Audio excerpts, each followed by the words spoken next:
అందరికీ నమస్కారం. Welcome to untold history Telugu channel. UP tiger Yogi Adityanath గారు ఉగ్ర రూపంతో ఒక్కసారిగా ఉరిమారు. సమాజ్వాద్ పార్టీ ఉస్కో నికాలో పార్టీ సే, యూపీ బేజ్ దో, బాకీ ఉపచార్ హమ్ అప్నే ఆప్ కర్వా లేంగే.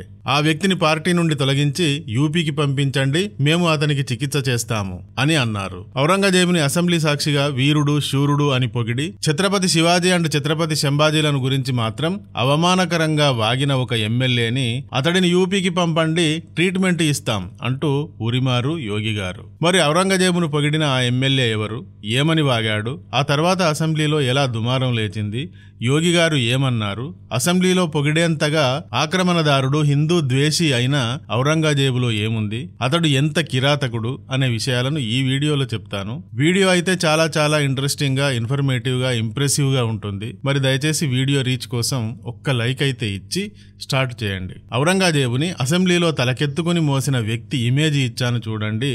ఇతని పేరు అబూ అసీం ఆజ్మీ. ఇతను సమాజ్వాద్ పార్టీ ఎస్పీకి చెందిన మహారాష్ట్ర ఎమ్మెల్యే. ఔరంగజేబు ఎవరండి? మొఘల్ చక్రవర్తి. మొఘల్స్ ఎవరు?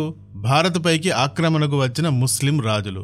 మరి ఇప్పుడు ఆ మొఘల్స్ పోయారు, బ్రిటిషర్స్ పోయారు, కాంగ్రెస్ కూడా పోయింది, బీజేపీ హయాం వచ్చింది. మరి ఇప్పుడు కూడా మన పైకి దురాక్రమణకి వచ్చి మనల్ని బానిసల్ని చేసి 300-400 ఏళ్లు మన మెడలు వంచి పాలించిన వాడిని నెత్తినకెత్తుకుని మోస్తూ పొగిడితే అది భారతీయత ఎలా అవుతుంది? ఔరంగజేబు అనేవాడు ఒక ఆక్రమణదారు, అతడిని పొగడడం ఏమిటి? రియల్ సీన్ ఏమిటి అంటే, మహారాష్ట్ర అసెంబ్లీలో ఛావా మూవీ గురించి మాట్లాడుతూ ఔరంగజేబు గొప్పతనాన్ని వర్ణించి మురిసిపోయాడు ఈ ఎమ్మెల్యే. ఏ గూటి పక్షి ఆ గూటి పలుకులు పలుకుతుంది, అందులో వింత ఏముంటుంది? కానీ మరీ బరి తెగించి అసెంబ్లీలోనే పొగిడాడు ఈ మానవుడు. ఔరంగజేబట క్రూరమైన పాలకుడు కాదట, అతను చాలా దేవాలయాలను నిర్మించాడట, అతని పాలన అద్భుతమట, అతను భారత జీడిపిని 24% పెంచాడట, అతని కాలంలో భారత్ని బంగారు పిచ్చుక అనేవారట. భారత గొప్పతనం ఏమీ లేదు, అంతా ఆ ఆక్రమణదారుడు గొప్పతనమేనట.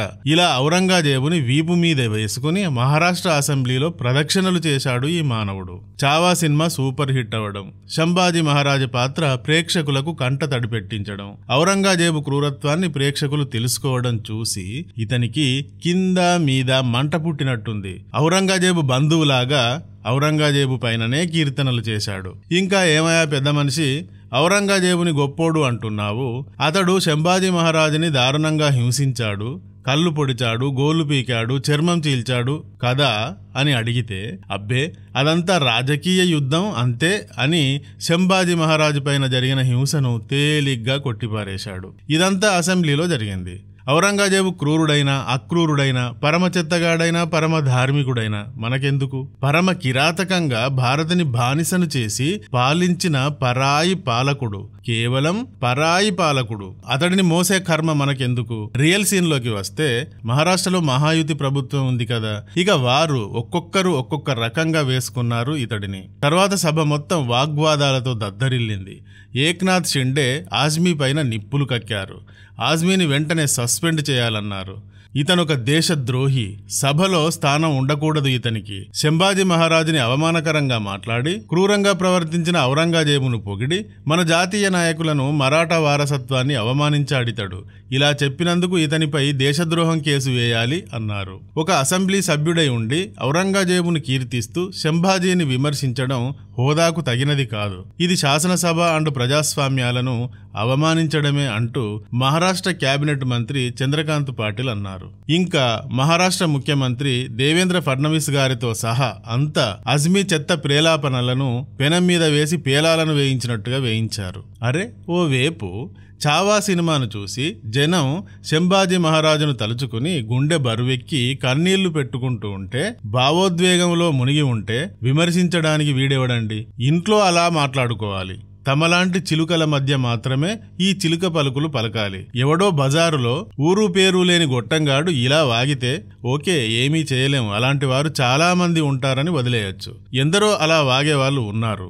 మన జాతీయ అమరవీరులపైన కారుకూతలు కూసేవారు ఎందరో ఉన్నారు. పరాయి మత పాలకులను దేవుళ్లుగా మొక్కేవాళ్లు ఉన్నారంటే ఉన్నారు, ఏమీ చేయలేం. ఇంతెందుకు ఫ్రెండ్స్, ఇప్పుడు ఈ వీడియో కింద కూడా ఎలా కొందరు బూతు కామెంట్లు పెడతారో చూడండి. గతంలో నేను చేసిన పాపాలకు ఔరంగజేబు గతేమైంది అని ఒక వీడియో చేశాను. దానికి 1.6 మిలియన్ వ్యూస్ వచ్చాయి. దాని కింద ఎందరు బూతులు తిట్టారనుకుంటున్నారు? చాలా వాటిని డిలీట్ చేశాను, ఇంకా కొన్ని అలాగే మిగిలిన్నాయి. మరి ఔరంగజేబు ప్రేమికులకు దేశంలో తక్కువేమీ లేదు. మరి అసెంబ్లీలో కూడా ఈ ఆజ్మీ తన ముసుగును తీసి మన జాతీయ వీరులను గురించి చెత్తవాగుడు వాగడమే ఇక్కడ కాంట్రవర్సీ అయ్యింది. స్వతంత్ర భారతదేశంలోని ఒక రాష్ట్రానికి ఎమ్మెల్యేగా ప్రాతినిధ్యం వహిస్తున్నాడు అంటే ఆ కాన్స్టిట్యూషన్ లో అందరు ప్రజలుంటారు.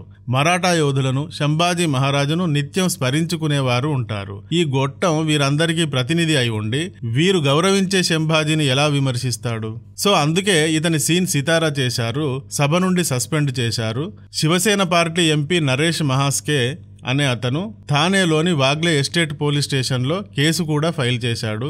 ఇదే పోలీస్ స్టేషన్ ముందు శివసేన కార్యకర్తలు కొందరు గుమిగూడి వెంటనే చర్య తీసుకోవాలి అంటూ డిమాండ్ కూడా చేశారు. ఇదంతా ఒక ఎత్తు అయితే యోగి ఆదిత్యనాథ్ గారి కామెంట్స్ మరొక ఎత్తు. అయితే ఆయన ఏమన్నారో చెప్పడానికి ముందు ఔరంగజేబు ఎంత క్రూరుడు అనే విషయాలను గురించి కొన్ని పాయింట్స్ చెప్తాను చూడండి. ఔరంగజేబు సొంత అన్న దారా షికోను ఏనుగుపై ఊరేగించి అవమానించాడు. చివరికి అతని కొడుకుల కళ్ళ ముందే అతడిని చంపాడు. కన్న తండ్రి షాజహాన్ని జైల్లో పెట్టాడు. జైలులోని తండ్రికి చంపేసిన అన్న దారా షికో తలను పంపించాడు. షాజహాన్ 8 సంవత్సరాలు జైలులో ఉంటే ఒక్కసారి కూడా తండ్రిని చూడడానికి వెళ్ళలేదు. అన్న దారా షికోనే కాదు, తమ్ముడు మురాద్ బక్షిని కూడా మోసం చేసి చంపేశాడు. జేబ్ ఉన్నిసా అను తన కన్న కూతురును 20 ఏళ్లు ఢిల్లీలోని సలీంఘర్ కోటలో బంధించాడు. ఇతను జిజియా పన్నుని తిరిగి తెచ్చాడు. ఈ ఔరంగజేబు గురు తేజ్ బహదూర్ తలను నరికాడు. గురు గోవింద్ సింగ్ 7 ఏళ్ల 9 ఏళ్ల అమాయక పిల్లలను కూడా చంపాడు. ఈ కారణంగానే అప్పటి వరకు అహింసాత్మకంగా ఉన్న సిక్కు మతం ఆయుధాలను ధరించి హింసాత్మకంగా మారాల్సి వచ్చింది. ఇతను కనీసం 1000 దేవాలయాలు, కాశీ విశ్వనాథ ఆలయం, శ్రీకృష్ణ జన్మస్థానం లాంటి వాటిని కూడా కూల్చేశాడు. ఛత్రపతి సంభాజీ మహారాజుని కని విని ఎరగని రీతిలో భయంకరంగా హింసించి చంపాడు. ఇస్లాం మతం ఒక్కటే ఉండాలి, మిగతా మతాలన్నీ నశించాలి అని మత మార్పిడులు చేశాడు. లొంగని వారిని దారుణంగా అణిచివేశాడు. ఇలా ఔరంగజేబు క్రూరత్వాన్ని గురించి కొన్ని గంటలు చెప్పొచ్చు. అయితే ఇంత క్రూర సైతాన్ అయినా ఇతను టోపీలు కుడుతూ సాధారణ జీవితం గడిపాడు అని, ఇతనికి చెడు అలవాట్లు లేవు అని, ఇతను గొప్ప సున్నీ సాధువు లాంటి వాడు అని పొగిడే వాళ్ళున్నారు, వారు పొగుడుతూ ఉంటారు. జిజియా పన్నును విధించి కట్టని వారిని ఏనుగులతో తొక్కించి చంపిన పాపం టోపీలు కుట్టడంతో పోతుందా? ఇతనికి ఏ చెడలవాట్లు లేవు అంటే చెడలవాట్లు అడవిలో చాలా జంతువులకు ఉండవు, అంత మాత్రాన అది గొప్ప. ఇతను పవిత్రమైన సున్నీ సాధువులాగా ఉండేవాడు అంటారు. కానీ సూఫీ ఇస్లామిస్టులతో సహా ఇతర మతాల వారిని ఊచకోత కోసిన ఇతడి పవిత్రత ఎవరి తలలపై బోర్లించడానికి పనికి వస్తుంది? ఇదండి ఔరంగజేబు క్రూర కథ. ఇతడిని పట్టుకుని గొప్పలు వర్ణించేవారుంటే ఎవరి సొంత మనుషులను వారు వర్ణించుకుంటారు అని వదిలేయవచ్చు. కానీ ప్రజలందరికీ ప్రాతినిధ్యం వహించే అసెంబ్లీలో అలా వర్ణించారనుకోండి, మరి అది దేశద్రోహమే అవుతుంది. ఔరంగజేబు మనవాడు ఎలా అవుతాడు? అతడు పరాయి దేశం నుండి వచ్చిన దురాక్రమణదారు, హిందుత్వాన్ని కాలరాయాలని ప్రయత్నించిన మతోన్మాది. చరిత్ర నిండా ఇందుకు సాక్ష్యాలున్నాయి. అందుకే ఈ అజ్మీ మాటలు ఇంత పెద్ద కాంట్రవర్సీ అయ్యాయి. యూపీ ముఖ్యమంత్రి యోగి ఆదిత్యనాథ్ గారు ఛత్రపతి శివాజీ మహారాజ్ వారసత్వం గురించి గర్వపడాలి, కానీ ఇతను సిగ్గుపడుతున్నాడు. ఔరంగజేబుని తన ఆదర్శంగా భావిస్తున్నాడు. ఇలాంటి వాడికి మన దేశంలో ఉండే హక్కు ఉందా? ఓవైపు ఇలాంటి వారు కుంభమేళాను నిందిస్తూ ఉన్నారు, మరోవైపు దేశంలోని దేవాలయాలను ధ్వంసం చేసిన ఔరంగజేబు లాంటి వారిని పొగుడుతున్నారు. మీరు మీ ఈ ఎమ్మెల్యేను ఎందుకు నియంత్రించరు?